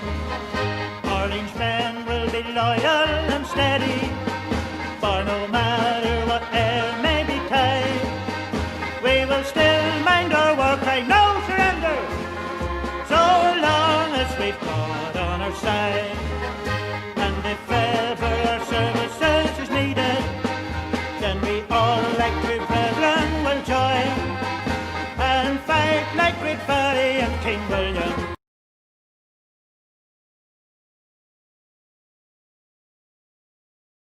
We lost. Forefathers lie, awaiting the sound of the trumpet to call them to glory on high. In our hearts we will cherish their memories, and we all like true brethren will join, and praise God for sending us King William to the green grassy slopes of the Boyne. On the green grassy slopes of the Boyne, where the armsmen with William did join, and they fought for our glorious deliverance on the green grassy slopes of the Boyne. Orange men will be loyal and steady, for no matter what air may betide, we will still mind our war cry, no surrender, so long as we've God on our side. And if ever our services is needed, then we all like true brethren will join, and fight like great Barry and King William.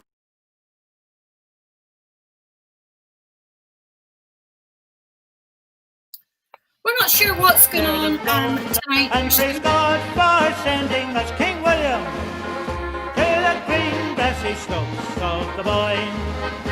On the green grassy slopes of the Boyne, where the Orangemen with William did join, and they fought for our glorious deliverance. On the green grassy slopes of the Boyne, Orangemen will be loyal and steady, for no matter what air may betide, we will still mind our war cry, no surrender, so long as we've God on our side. And if ever our services is needed, then we all like true brethren will join and fight like Great Ferry and King William. Do you know what is going on technically tonight? Roy, reboot your machine or something. Can you do it quickly?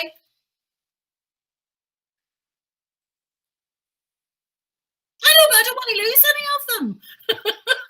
They're too good to be losing. Too good. Yeah, I know, but what's happening here? I've absolutely no idea what's happening. Get started. What? That's what we're paying you for. Paying? That's what we're paying you for. Paying? Now, this next one is another one that I love. It is not very well known, I have to say. Again, it's another one that is not in many of the songbooks neither. And it talks about two men who are walking around in the countryside. And it's another one of these ones that is, it's sort of an allegory about going into the order, and the things that the qualifications of an Orangeman and what you need to have to join the order. And it's kind of all hinting widely at what goes on, but it's not going into detail. And again, it's all widely on the internet and has been recorded many, many times. So again, there's no secrets in it. And let me see who let's see. Somebody says, yes, Elizabeth, it's not you. It's not you. It is, there's something going on technically. So Roy is trying to get it sorted out. That's why I'm waffling here. I'll read a few texts out while he's working on YouTube. Gremlins. It probably is Evelyn, but at least you're singing and enjoying it. Excuse me. Robert is the troll under the bridge. There was a couple of trolls on there. They're deleted. They're gone. Don't worry about them. Just ignore them. Davey says, great show. Best thing. It's been on the telly in a long time. Haven't heard a lot of these shows before. Well, that's good, Davey. I mean, that was the whole idea of tonight. I wanted to let you hear these songs too, so you can see we have so much fantastic musical history there. Playing fantastic tunes tonight, singing my head off. That's Evelyn. Yeah, we got the trolls, Andrew. Thank you for letting us know. Betty's asking for Penny Arcade. Penny Arcade's not one that we have included, Betty, because it's more kind of, it started off more as a football thing, and like there's so much many more. Is that English? More songs that I could have included. So, I only had a limited amount that I could include. And I mean, I can't believe it's 10 to 10 already. And we still have 1, 2, 3, 4, 5, 6 songs to go. So we need to get through them all. Are we good to go, Roy? Hopefully, yes. Let's see if Roy is worth his pay. That's all I can say. The weight of the pay is the only thing heavier than the weight of pay is fresh air. Or feather. No, feathers, even a feather would be too heavy. The fresh air is the only thing heavier. All that pay to the bank, don't you? Right. Now, the next one's a wonderful one. Again, it's, as I said, I couldn't find it in any songbooks, so I got the lyrics just by listening to the audio. So that meant I listened to it about 200 times in a row. And then Roy listened to it about 200 times in a row to get the lyrics up for you. So you need to sing up nice and loud to make our effort all worthwhile. This is a wee one called An Orange Ribbon Trimmed with Blue.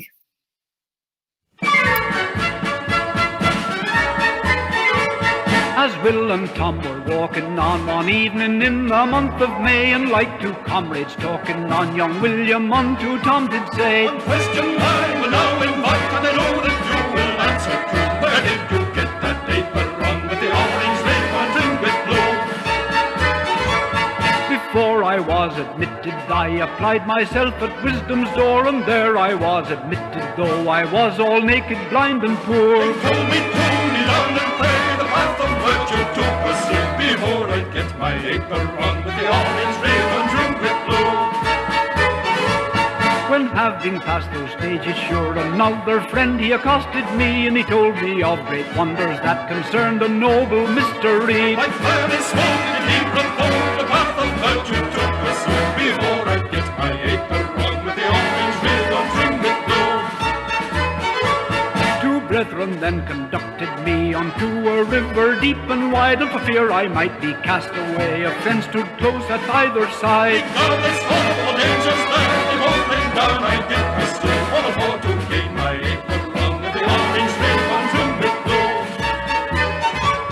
But having passed those stages, I next saw three dazzling flames of light, and as I on them pondered, my fears grew few, my heart grew light. The royal lord she passed me by, the noble army in my view, it was there I got my acre rung with the orange ribbon trimmed with blue. So you see, it is an emblem of a wondrous noble mystery, and I'll wear it as a diadem for the honour it confers on me. And every honest thought is stern, but is no loyal's conscience, he will win and wear an acre rung With an orange ribbon trimmed with blue.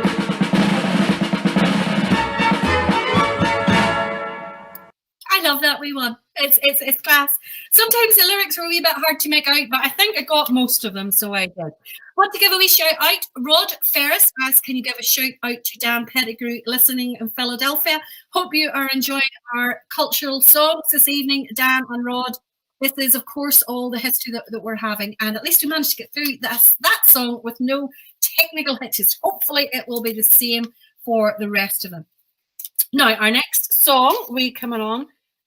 Jim's asking, do you have an old song? I think it's called Three Cheers for King Billy. It starts with Hero was a Dutchman and William was his name. I'll have a wee look through my books, Jim. It's going to be in one of them. I have the other one I've got sitting here is the Crimson Banner songbook, which, as you can tell, is not the youngest of things. But anytime I see any of those coming up on an auction auction.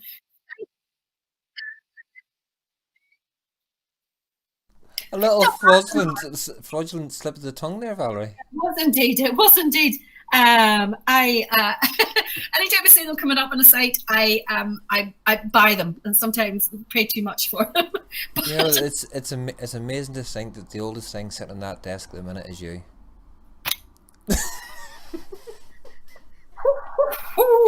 Hey, Keith had said there to pay you more because you were worth it.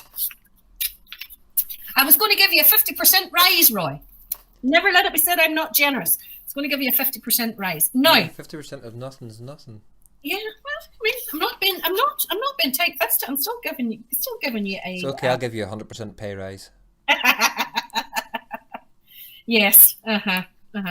You want to give me the skin of your fart, as they say. Now, our next tune. All right. Well, it's not got to say.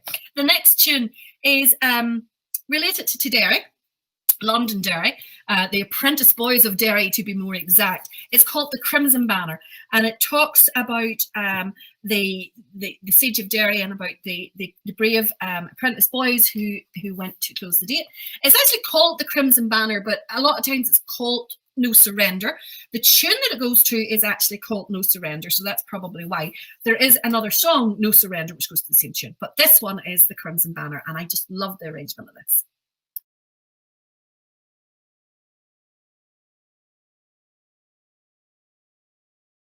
Behold the crimson banner flows through yonder torrent hoary. It tells of days of mighty note, and there is deathless glory. When her brave sons on Dunset stood and battled to defend her, indignant stained oppression's blood and sang like no surrender. And we'll the boys that fear none eyes and never will surrender. The gates we close against our foes on the 18th of December. Well, there it was, were firm and strong, fenced in every quarter. Each frowning batty and grim along, with culverin and with mortar. But Derry had a surer guard, that all the art could lend her. Her prentice hearts the gates were barred, and sang like no surrender. And if the boys that fear no noise, but never will surrender, the gates we close against her on the 18th of December. Again and treason, ravens run, and rebel hordes were swarming. For Derry's son before was crowned, for king and country army. Forth they rushed at honour's top, from age to boyhood tender. Again to man their virgin wall and hang fear no noise and never will surrender. The gates we close against our foes on the 18th of December. Long may the crimson banner wave from me to your streaming Mary, for tempests of the free and brave command the walls of Derry, and Derry some alike defend, no traitor or pretender, and ring the tender benches cry their patriot no surrender. But hasten the boys that fear no noise and never will surrender. The gates we close against our foes on the 18th of December. That good one. Like that one. Definitely like this one. Now, I know that many of you will like this next one. Again, one of the more modern ones, probably been out about the last 10, 15 years. And it talks about a famous mural in Sandy Row. And again, not politically correct in parts.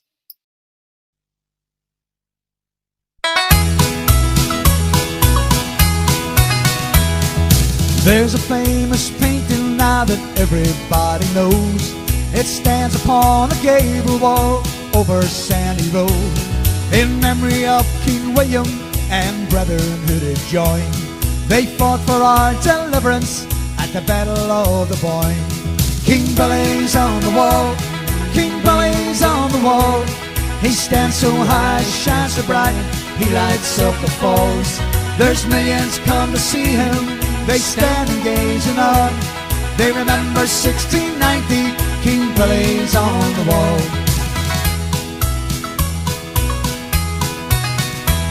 Well, there are slogans painted in red, white and blue.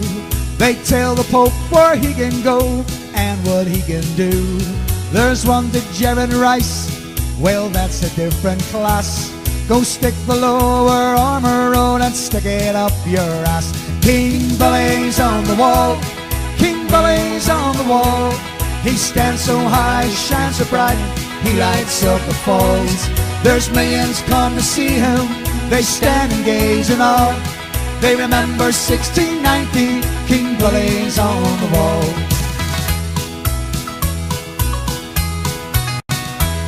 Well, the next time you're in Ulster, won't you come and have a look? Stand beside that mural and have your photo took. Then put it on your mantelpiece or hang it in your hall, so that all the world can see King Billy's on the wall. King Billy's on the wall, King Billy's on the wall. He stands so high, shines so bright, he lights up the falls. There's millions come to see him, they stand and gaze in awe. They remember 1690, King Billy's on the wall. King Billy's on the wall, King Billy's on the wall. He stands so high, shines so bright, he lights up the falls. There's millions come to see him, they stand and gaze in awe. They remember 1690, King Billy's on the wall.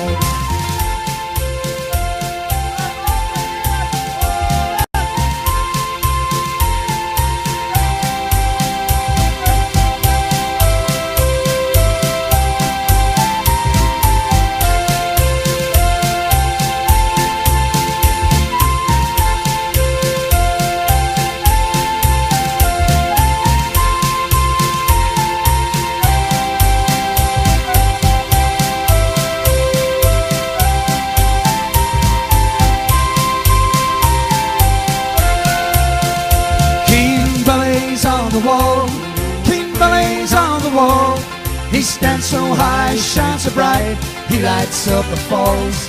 There's millions come to see him, they stand and gaze in awe. They remember 1690, King Billy's on the wall.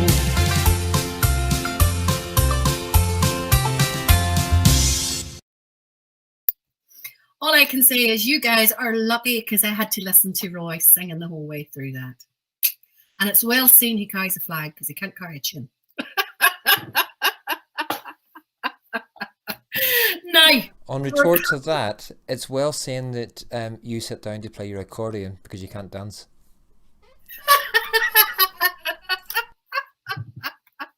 Now, we're down to our last two tunes, folk. I could play these songs all night, but I think Roy might be at the end of his rope. He said these were all boring and depressing. I don't know. Do you think they were boring and depressing? I certainly don't. We're down to our last two. Let me know if you enjoyed tonight, okay? I never said that the songs. I said the singers. He did. Trust me, he did. It's the singers. Let me know if you enjoyed it, because I have thoroughly enjoyed introducing these songs to you, and for the ones that you haven't heard and reminding you of ones that you maybe heard whenever you were a kid. I've really enjoyed it. We're down to our last two, and there's really only two that we could finish the show off with this evening. The first one is, of course, Derry's Waltz. Sing versions.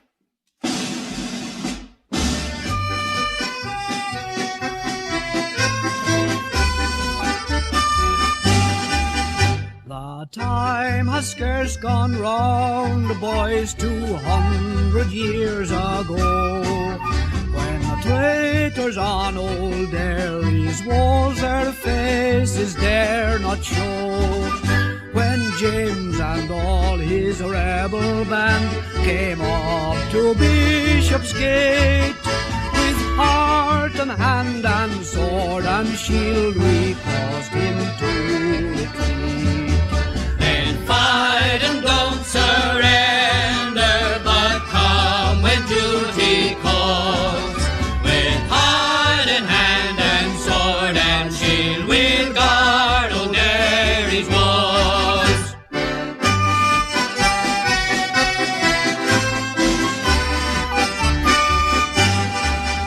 Though blood did flow in crimson streams on many a winter night, the Lord was on their side to help them in their fight. They nobly stood upon the walls, determined for to die, or fight and gain the victory, and raise the crimson high. Then fight and don't surrender, but come when duty calls. With heart and hand and sword and shield, we'll guard old Derry's walls.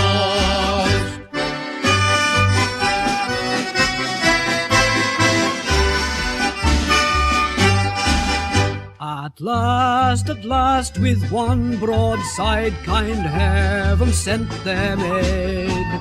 The boom that blocked the foil was broke, and James was all dismayed. The banner, boys, that floated was run aloft with joy.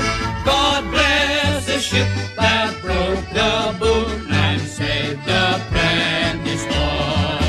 Then fight and don't surrender, but come when duty calls. With heart and hand and sword and shield, we'll guard old Derry's walls. I'm giving me some laughing here because at one point I went like that there and just hot me light. So definitely rousing.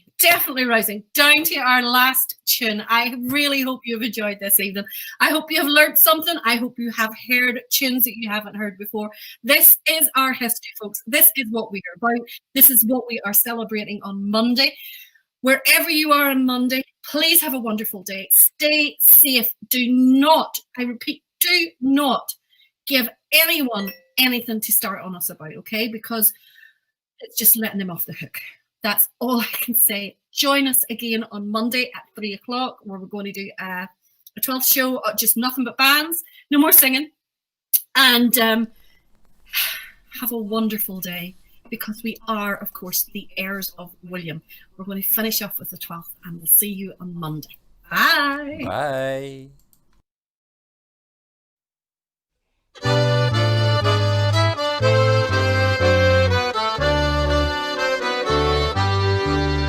Oh, here am I, an orange man from far across the sea. For singing and for dancing, I hope that I'll please thee. I can sing and dance with any man, as I did in days of yore. And on the 12th I love to wear the sash my father wore. It is old but it is beautiful, and its colours they are fine.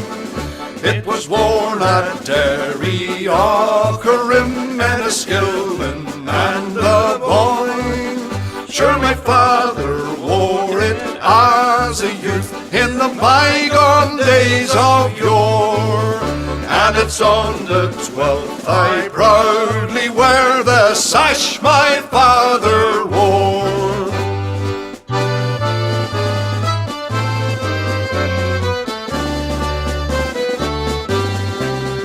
Whenever I come back again, my brethren here to see, I hope in the fine old orange style they'll always welcome me.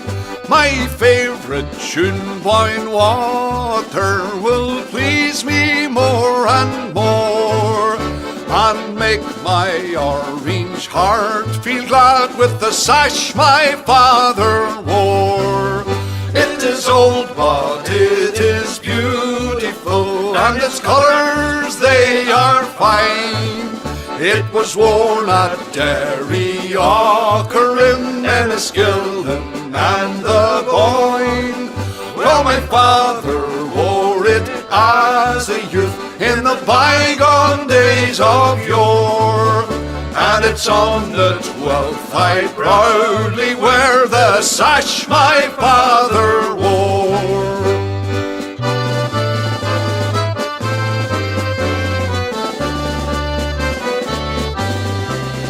Oh, it's now I'm going to leave you. Good luck to you, I say. And when I'm on the ocean for me, I hope you'll pray. I am going to my native land, to a place they call Dromore, where on the 12th I always wear the sash my father wore. It is old but it is beautiful, and its colours they are fine. It was worn at Derry, Aughrim, Enniskillen and the Boyne. Oh, my father wore it as a youth in the bygone days of yore. And on the 12th I love to wear the sash my father wore. And on the 12th I love to wear the sash my father wore. I'm back! You thought you'd saw the last of me, but you're not. I just forgot to say that normally at this point in time we play The Landing of Torbay. But however, we've played that earlier in the show, so we had to change our end of music tonight. Now, I was going to play this one in the show because I loved it, absolutely loved it. However, let's just say the lyrics are a little bit risque. So stick to the end of this one because I think you'll enjoy it. See you all on Monday. Bye.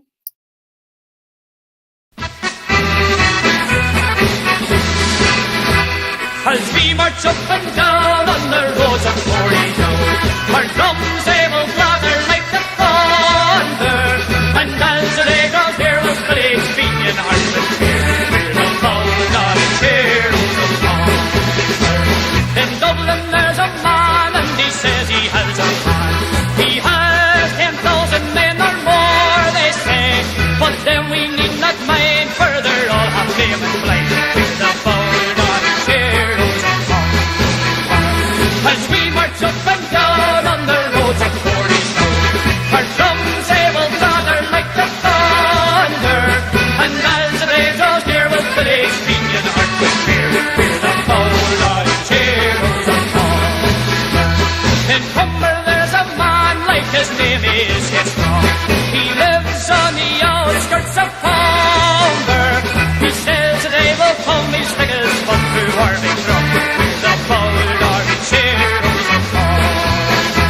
As we march up and down on the roads of Corrie, our drums they will blather like the thunder, and as the day draws